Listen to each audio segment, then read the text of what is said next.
Hello, everyone, and welcome to episode 11 of the Progress Report, a weekly program about local government and economic development in and around Green Bay and Brown County.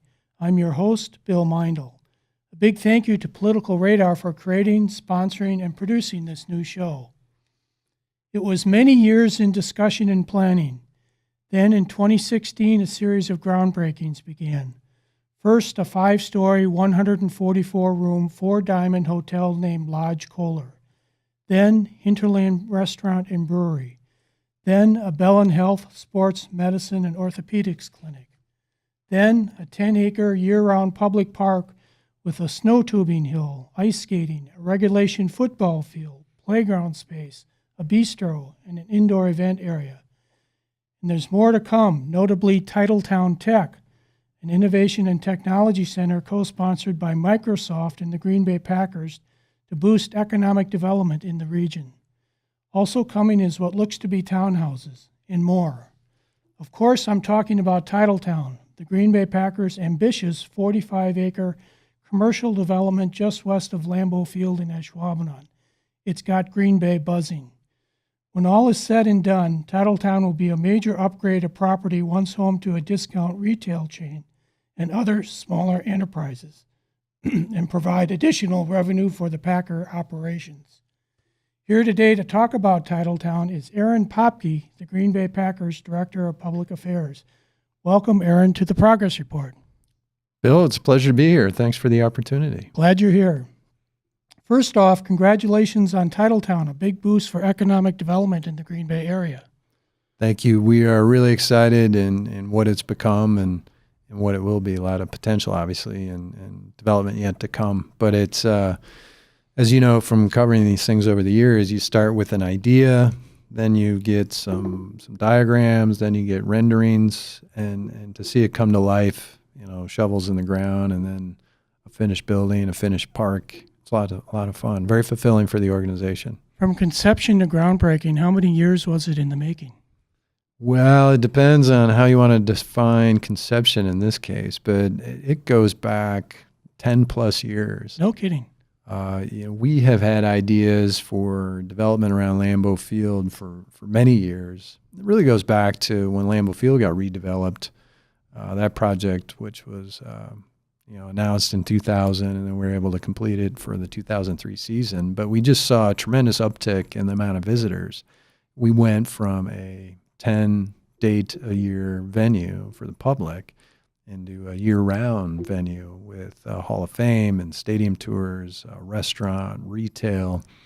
And we just saw how it impacted the area and thought, hey, the next step in this evolution is to enhance the area around the stadium and figure out some additional ways to keep people in the area. We know they come to Lambeau Field, but what else can we do around the stadium to keep them here, help tourism, help hospitality, those types of things. And it goes back to then, and that concept was hatched then, but then we got serious. We looked to the east for a little bit, near the old Brown County Arena and the Resch Center, and had some thoughts there and worked with some members of the community. But as we moved along, it just seemed like the more prudent path would be to look to the west. And the development, which you mentioned in introducing the program, just the space there, the commercial space. So the Packers own property in all directions from Lambeau Field, south, east, and west, but they focused on west with Titletown, looking like that gave the team the most opportunity for development. Yes, there were some parcels that were available years ago, and we thought at the very least, let's purchase some of these. So when we knew it was ripe for development, let's purchase some of these. When someone comes in to do a bigger development, we can at least have a say in it by having ownership and at least hopefully influence the development to have something that works well with Lambeau Field and the great draw that it is. And we did that. And then, another few years passed and we purchased a few more parcels. And then at some point we thought, wow, it would be really great to have this whole piece. So we bought, the last few parcels on there and got to 35 acres. And when I say 35, we're talking about Ridge to Marley, Lombardy to Brookwood. West of the stadium. Correct. And that was 35 acres. And then as we thought of a certain piece of this development, the residential piece, we thought, boy, it'd be nice to have something a little bit beyond Brookwood to the south.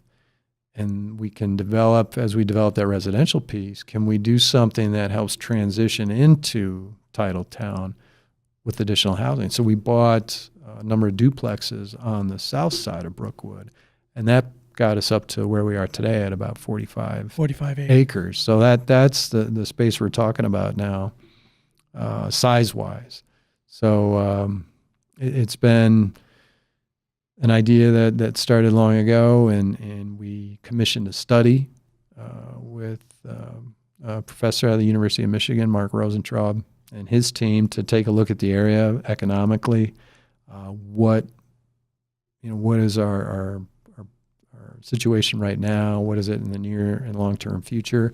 And that study showed us the same thing that some of the other studies have shown, things the mayor has been talking about, things Troy Streckenbach, our county exec, have been talking about, that we're in pretty good position now economically, pretty solid, pretty stable, but maybe not for long. Demographically, we're an aging population. There's a lot of communities like Green Bay that have that challenge, that you don't necessarily have this huge inflow of younger professionals, young talent. So long term, there's some challenges there. Well, then the question became, well, what can the Packers do to positively influence that?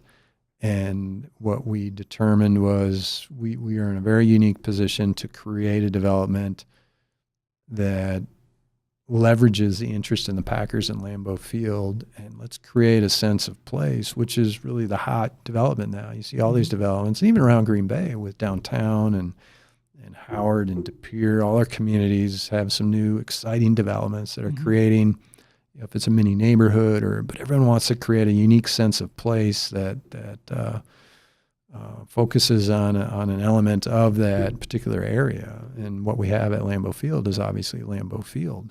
And that's how it evolved. And we got all that acreage there, but another piece of it that's not directly in Titletown that helped launch this too was Cabela's, out by what is now Interstate 41.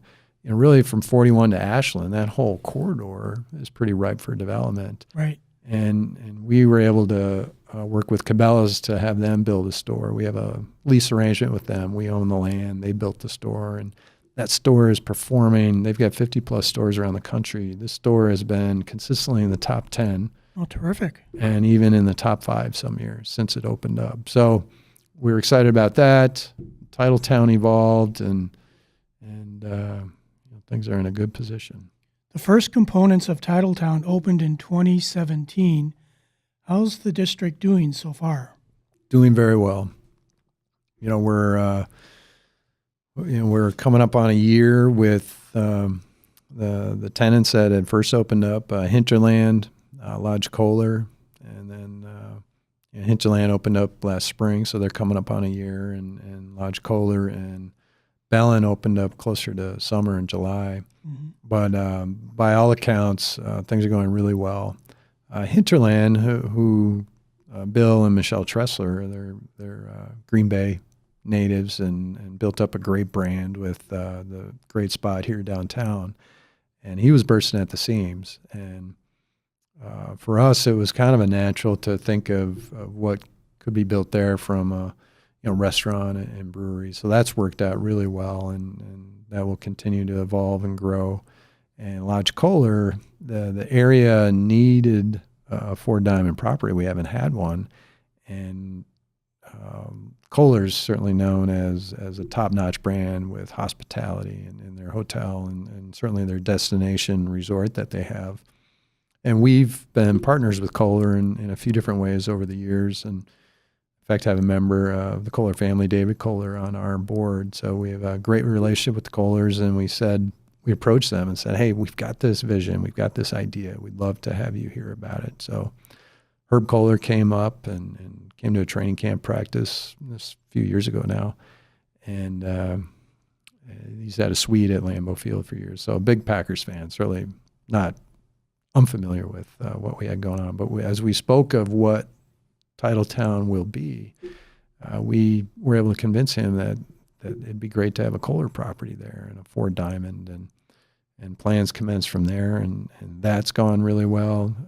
Great reviews for the hotel. In fact, it was named in a media survey that one of the top 10 new hotels in the country. Saw that, yeah. So that's great. And of course, Bellin Health with their sports medicine orthopedics clinic. Bellin's been a great partner of ours for years. And George Kerwin and the leadership team there, Chris Waleski, for years have wanted to have a sports medicine hub near Lambeau Field. Certainly it makes sense with the partnership. And logistically, there's some practical aspects too with Dr. Pat McKenzie being our team physician, to have something near Lambeau Field and convenient. I mean, the docs come into Lambeau and see our guys, but any sort of clinical work and that sort of thing needs to be done at a clinic. Sure. So that makes sense there. And to create something that's right near Lambeau Field, focus on sports medicine.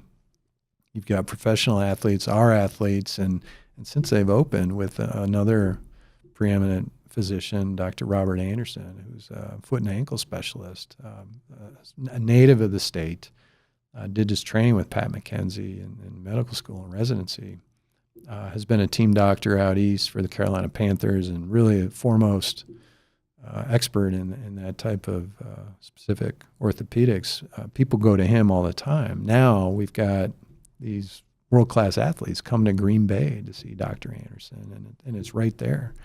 So that's been exciting. And then you and I and others who are maybe weekend warriors who want to get something worked on go in there as well. So it's really a world-class facility that treats athletes of all ages and abilities, and that's been very successful for Bellin. So that's a long way of explaining how each of the initial three tenants are doing very well. Then, of course, last fall we opened up the park with the different activities there, and we transitioned into winter with the tubing and the ice skating, and just really had a great time there. We're learning a lot. A funny story, our director of facility operations, Ted Eisenreich's been a 30-plus year employee with the Packers, had us all laughing when we were reviewing operations. And he said, for years, my focus in the winter was removing snow and ice at Lambeau Field and in and around Lambeau Field. Now you want Now I am learning how to make snow and ice on our grounds. So referring, of course, to the skating rink and the snow on the tubing hill on Aaron's Hill. And so we learned a lot. I think those of us who enjoy winter sports kind of casually know about ice and snow, but as Ted has learned, there's a lot that goes into artificially making such things. So we learned a lot with our operations there, and we'll do some things next fall and winter to kind of grow upon that. But right now, as we transition supposedly into spring, as we have more snowfall today, Friday in the Green Bay area, but looking forward to what we're going to be able to do with a full summer of programming. We're going to kick things off June 2nd. And really we're just hit the tip of the iceberg, so to use a winter metaphor, but just really excited about what that's going to become, and with the rest of the development around it just coming in the next few years, we're excited to see. Now, Tittletown, of course, is located in Ashwaubenon. How has it been working with the village of Ashwaubenon? The village has been an outstanding partner. You go back to Mike Aubinger, rest in peace, the longtime village president who passed away. Great guy. Yeah. He had a vision of as we share that with him, but he had a vision of how this could work really well for the village. And certainly there are the basic necessities that need to be accounted for in any sort of development, and that's the responsibility of the municipality. But Mike certainly had worked with that, but also grasped and embraced what we thought this could be, because he knew the same thing, that we've got this incredible asset in Lambeau Field and the Packers. Why not leverage that and create something that's special?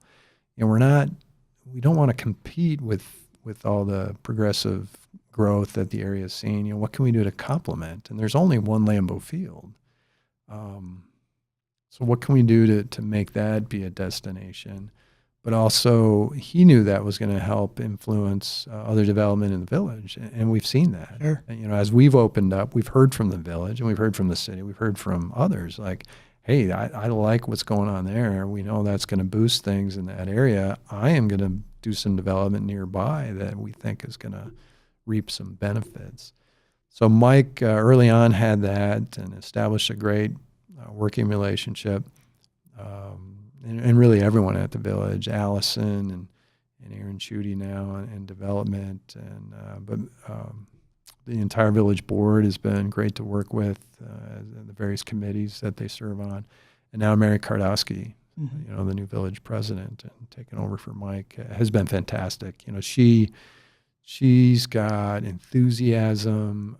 She's a longtime business owner in the village and just knows the people and knows the climate, and also has been able to embrace this. So she's been great to work with as we transition from Mike to Mary. And, she leads with that same optimism as to, what can we do to certainly better the village, and what she oversees and advocates for. But she also is a partner with the rest of the municipalities and sees how it all plugs together. And for years you've written about that and now discussing it. But as we hit more challenging times in terms of economic development and the future of our community, it's more and more incumbent upon us to be cooperative and be complementary in what we can do. I mean, every piece of our community has assets they need to leverage and really focus on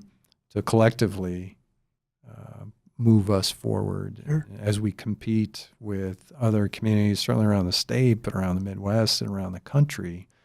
What can we do? I heard this recently that even if we built a wall, not a physical Trump wall around the state of Wisconsin, but if we built a proverbial wall and kept every single person we produced, put through school, graduated, educated, started off on a career, if we kept all those people that we produce, we still won't have enough to fill our workforce needs moving into the future. So there needs to be incoming.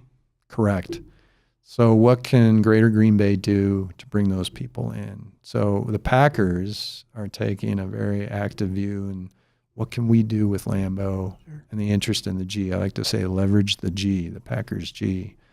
And we're engaging in that, and we're certainly doing it with Tittletown, but we're engaged with Greater Green Bay Chamber in advance. You may be familiar with the Economic Strategic Development Plan that was recently put together.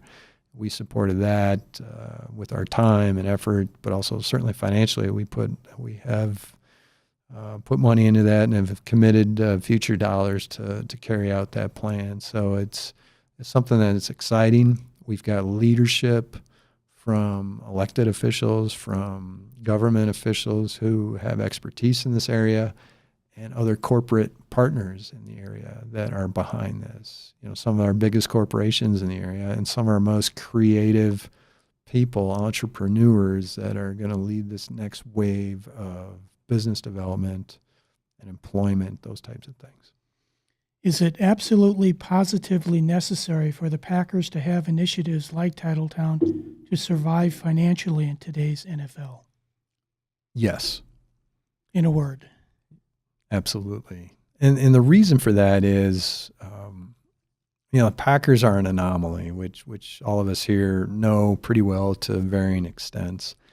But we are in by far the smallest market in professional sports, and in recent years have ranked in the top quartile of the NFL in revenue, which is just, to a lot of people, is just mind-blowing that we've got this small market, but yet a team that produces revenue. And we need that to compete. As we know, we do not have a wealthy owner or group of owners that can back the club with their own cash and wherewithal. So everything we do, it's even more important to be good stewards of our business. And we've been able to do that. And that's because, one, we knock on wood, we've had a great run of success on the field, which generates all kinds of interest beyond that. But we've got this special. The other anomaly is that we're a publicly owned, shareholder-owned team. That there's our fans are among the top fans in terms of just passion and support of the team. And there's marketing and branding metrics that measure these things too. And Packers fans are among the most engaged in all of sports. So we've got that support. They support us by coming to games, by coming and seeing the stadium, by buying our revenue or buying our products. So all that works out to the team, and every team does that. So we're good there. But where it's important beyond that with this development is other teams and other stadiums are doing this, and we need to do it. And it's not necessarily helping out cash wise, but what it does is we've got this. We're good fortune to have a nice, healthy corporate reserve that we've built up that provides us revenue just from interest income, and we continue to build that up. But by doing this development, we're taking a part of our corporate reserve, our asset. It'd be like you and I, if I don't know what you've got for mutual funds in your retirement plan, but you break those up into different segments. So what we're doing is we're taking a part of our corporate reserve and we're putting it in real estate. And what that does is diversify our portfolio. Mm-hmm. So we could have invested that money in more traditional places on Wall Street, so to speak, and in different investment vehicles. But what we did is we decided to take it and put it into real estate locally. So it diversifies our income. It provides us a good, responsible rate of return on our investment. But the double benefit is for this community. So we are going to get a return off that, which helps us. But the community gets an asset that is drawing more people, more interest, more visitors, and bodes so well for the future. So it made a lot of sense from that standpoint too. So it's a double benefit. To me, Aaron, the hotel, clinic, park, and restaurant brewery are great, but it's the coming Microsoft component and Titletown Tech that make Titletown particularly noteworthy. What is Titletown Tech all about? Well, it's a partnership we have with Microsoft, who's one of the global leaders in tech and just development with certainly technology, but how technology affects so many other things in business and in life. So we have been thinking about ways to, we had this idea for Titletown Tech to develop an incubator, accelerator, where we could be a hub for entrepreneurs who have ideas for a product and maybe have already developed something but need some assistance in taking that to the next level to accelerate that. Or if, say, there's a market challenge out there and you've got bright people who are thinking of ways to address that challenge, be it technological or physical, we've got our advanced manufacturing in the area. How can we plug in to help those businesses? So we were thinking of this incubator accelerator concept, and we were visiting with Microsoft on some other things. They've got an existing partnership with the National Football League, and they've got a TEALS program to get computer science in all our high schools. So we were visiting on a number of things, and we shared with them our idea for this incubator accelerator. And they said, whoa, hold on a second. Tell us more about that. So this conversation evolved, and they said, those are exactly the type of things we want to get involved in these smaller markets. Of course, we all know about Silicon Valley and Boston, New England area, and Austin, Texas, all these hubs of entrepreneurism and those sorts of things. But there are other areas in the country that have bright, motivated people who are doing the same sort of thing, and Microsoft wanted to tap into those. And when they heard what we were doing, they said, we want in there. So we, in good, quick fashion, put together a partnership and made the announcement. And in the next few weeks, we're going to be constructing that building. And what it'll eventually become is a multifaceted approach to business development, tech development. And through a couple of different ways, we'll have about an 18-week program where entrepreneurs can come in, strengthen their ideas, maybe scale a product ready to take it to market. And we're going to have venture capital behind it. The Packers and Microsoft each committed $5 million to that. And since we made the announcement, we've had a handful of others say, I want in too. So we're going to have some great venture capital to help. So we know we've got ideas that are already here locally, people working and doing that. But what's going to be great, we think, is we'll get people to, instead of maybe wanting to go here or there to do this, they'll think, God, I love football. That's cool what they're doing here in Lambeau Field with Microsoft. I want to go there. Mm-hmm. So football's not the end all be all to everyone, I often say, but for those that it is, why not? Why don't we harness that and get people to think about the greater Green Bay area? So we're excited to see where that goes. So it'll have state-of-the-art workspace, business accelerator, as you mentioned, a venture capital fund, labs, a membership program. Impressive, all that's being offered. And I understand developing digital products will be a focus. Well, we want to certainly tap into Microsoft's strength, and they'll have people stationed and based there at Titletown Tech. But the beauty of that is they've got a global workforce of extremely talented and bright people that we'll be able to tap into. Say, if someone comes in with this idea for some software or programming or a hard physical product that needs some help in a certain area, and Microsoft can say, oh, we've got this woman in Asia currently who's working over there, but she would be perfect to help you kind of work out the next steps. Let's connect you. So we'll have the technical hub to be able to do that there. And then even these people could come in for a week or two to be boots on the ground and help out these entrepreneurs. So it's exciting just to think about those possibilities, and to have a global expertise of Microsoft is a huge asset for our community. Aaron, when do you expect groundbreaking for Titletown Tech to happen? Well, as we speak right now, they're moving the construction fences out, the perimeter. So the rectangle in which that building will be constructed has been there for some time. We actually covered up the ground with some frost blankets in case we're able to get moving a little sooner. But we're prepping the site now, and over the next few weeks, we'll get some initial construction going on that building and hope to be open next fall or by the end of the year. Townhouses have been reported as coming to Titletown as well, perhaps 70 units and possibly apartments. What can you say about that? Another part of the long-term concept is to have a residential piece. And these will be on Brookwood, as we mentioned, and some of the units will back right up against the park area.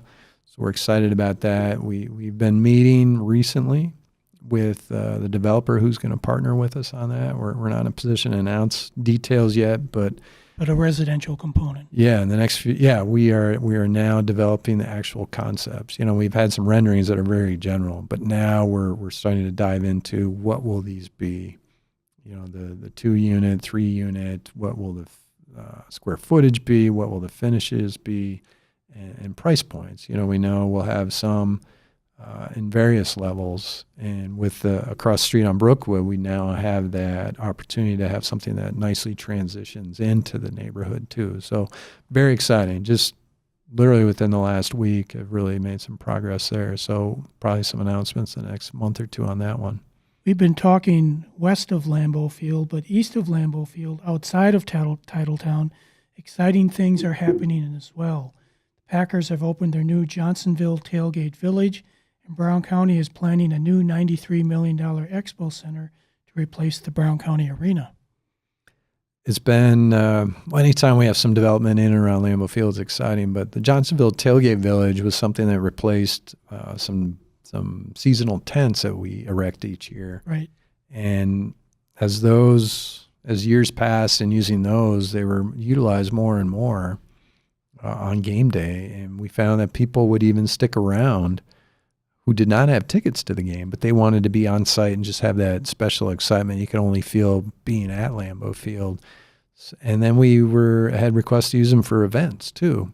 And they were solid and nice, but by no means top-notch event space. So as we ran the numbers more and more, it made sense to make an investment in a building, which became the Johnsonville Tailgate Village. And on game day, it's fantastic, and training camp is fantastic, and times that we have these events, it makes a lot of sense. And we were projecting conservatively to have some events already have some interesting events as we open it up, but been pleasantly surprised at how much interest we had. People, Lambeau Field has the most unique event space in our community, for sure, we feel, just being there at Lambeau. But even out in the shadow of Lambeau Field, this beautiful space, people, the price point's a little different there than inside, but you're still at Lambeau Field. You can still tie in a Hall of Fame visit in hosting your event, and it's been great for us. So that's something we'll continue to use, and it's another asset and getting some business that wouldn't maybe necessarily think of Green Bay. Clearly, development in and around Lambeau Field is happening at an accelerated pace. Yes, we joke with Myron Construction, who's been the primary contractor for really everything we've been doing lately, that we have been keeping them busy, and they've been fantastic. Just a great construction partner to work with, and all the trades people that are working with them and all the subcontractors. Our big renovation to the stadium in the south end, it's mind-boggling what a big project like that does for construction jobs. Sure. and just the salaries that are involved. So, we've had some great output there in terms of that industry too, just with all the work we've been doing. So that's been exciting. So we're keeping people working, and it seems like we've got a decent sized project going on every year, every other year, and that's progress. And in general, that's keeping the experience for our visitors, be it fans on game day or just other times, in a facility that is top notch. And we've got the best of both worlds with this historic stadium, but a facility that keeps up with the times, and we keep it as fresh as possible. A busy place. And that's it for episode 11 of the Progress Report. Thank you, Aaron, for being on the program. It's my pleasure. Thank you for the opportunity. And thanks to executive producer Dan Jones, producer Jacob Jones, editor Christian Rivera, technician Serena Waryak. Be sure to subscribe to Political Radar on YouTube, join the Political Radar community group on Facebook, and you can support this show financially by purchasing Political Radar merchandise from our shop. For more on local government and economic development, check Green Bay Development News on Skyscraper City. Support your local newspapers. This episode of the Progress Report was recorded April 6, 2018. Thanks for watching. See you next week.